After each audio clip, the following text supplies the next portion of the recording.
When there was the Cold War, one day they asked me a question.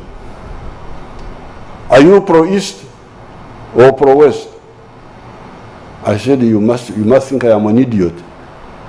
Why do you think my main job is to be pro somebody? I am pro myself.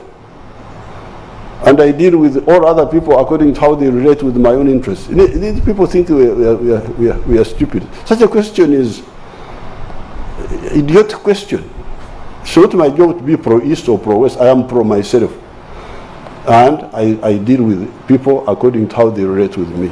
First, you've talked a lot about friendship between Uganda and Russia. What are the aims of further cooperation between the two countries? And also you've mentioned that back in the Cold War times, they ask you a question whether you are a pro-West or pro-East, and we know your answer. But unfortunately, today, this question is also often asked, as we see the West is basically trying to put pressure on all the countries, trying to work together with Moscow and actually openly sanctioning Russia's partners.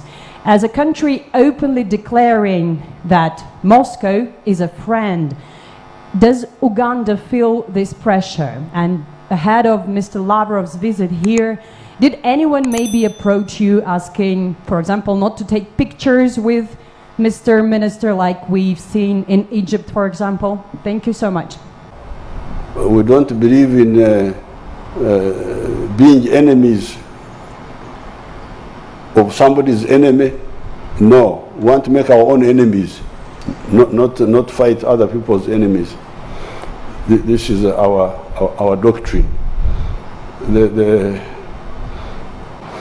So this idea of rivalry is really something we are going to have to discuss with our.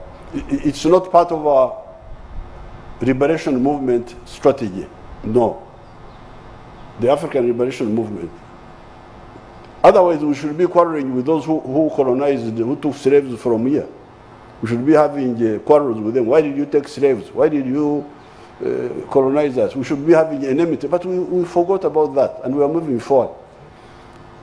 Why? Because we want win-win cooperation in the world.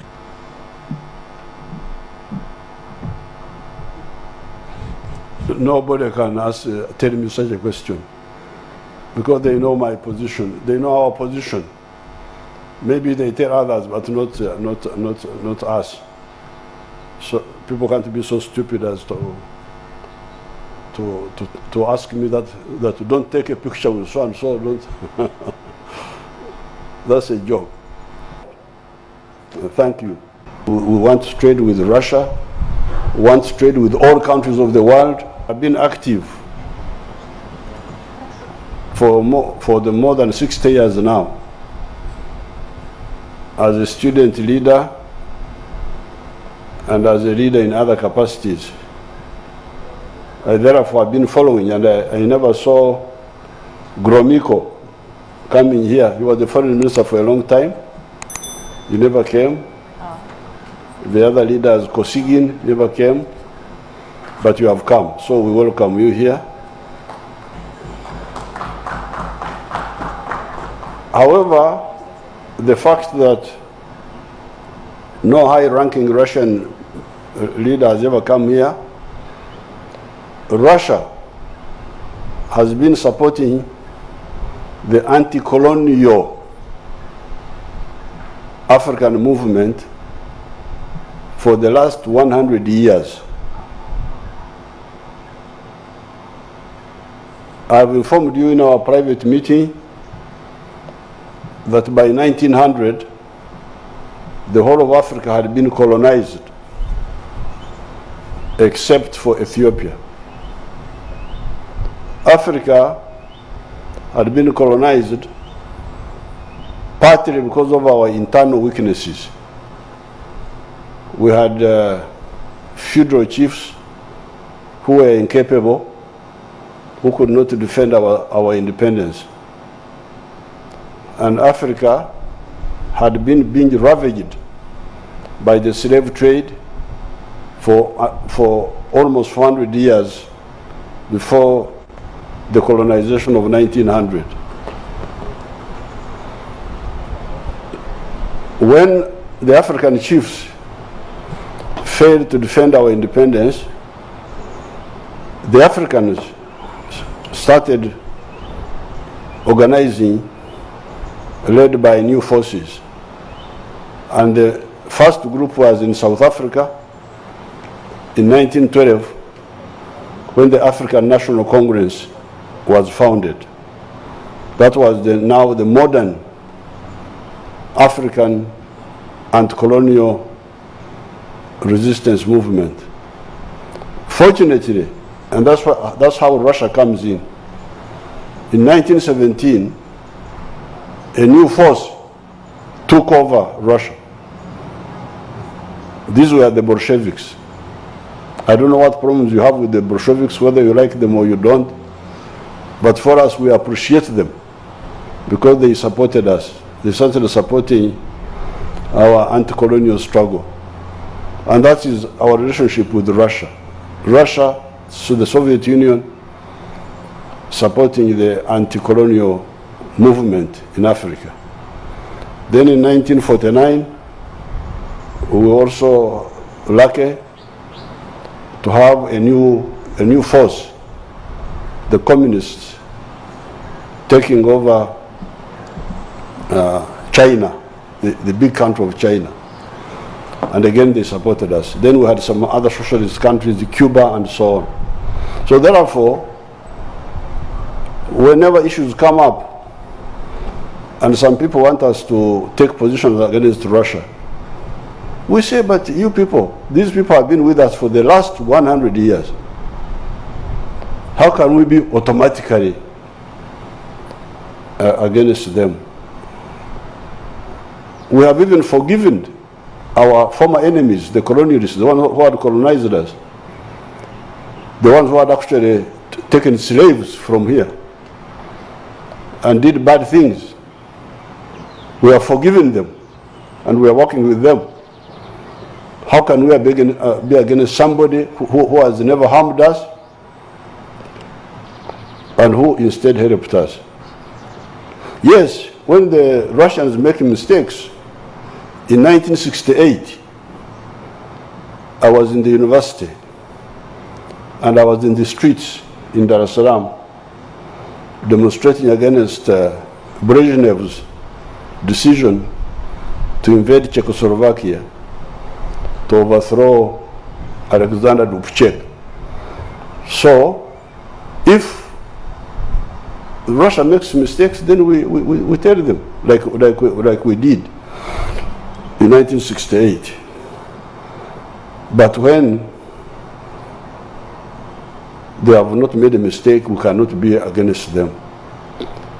So this is point number one. This is the historical context which those who are ignorant about world affairs should know. Because there seems to be a lot of ignorance in world affairs. People have very limited understanding of philosophy, of strategy, which we don't accept. For us, we have got our clear position as part of the African liberation movement. We know who is who and who is doing what and why, and we know where we stand. Coming to today, we have got a lot of potential. Well, of course, we have been working with Russia and with the Soviet Union before, especially in the areas of security. Our first Air Force was trained by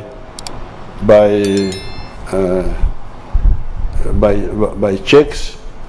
We used to buy equipment from Czechoslovakia, and then the Soviet Union itself, and we have been working with them on the security field. Now, if you listen keenly to what Yoweri Kaguta Museveni is saying, you will realize that there is a lot of sense in his discussion, especially when he's talking about the trade that is supposed to happen between South Africa and Uganda, the kind of goods that these countries can exchange and how they can all work with the name of developing both local and regional markets. In this meeting, President Kaguta Museveni made a bold statement. And this was what he said: neo-colonialism has failed. And he cited examples by giving things that are happening in Burkina Faso, in Niger, in Mali, in Togo, and said that Africans and sons of Africa have become tired of puppet leaders who continue to be holding fort for people in European world. He was saying that Africa should be able to chart its way forward and find the best strategy